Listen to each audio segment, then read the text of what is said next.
Okay, sawa. Mwanaume mwenye pesa ndiye unayemhitaji. Mimi maskini namhitaji. Sina maana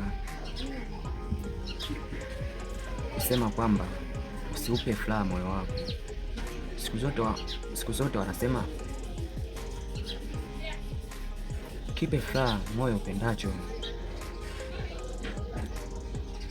Siwezi kukupangia na siwezi kukulazimisha unipende wewe, ila utambue Mwenyezi Mungu huwa anatoa kwa muda wake. Mie unayeniona wa nini leo hii, kesho nitaonekana cha leo. Hivyo basi siwezi kupingana na maamuzi yako. Fanya kile moyo upendacho. Niache nipambane na maskini yangu, ila na imani Mwenyezi Mungu hamtupi mja wake.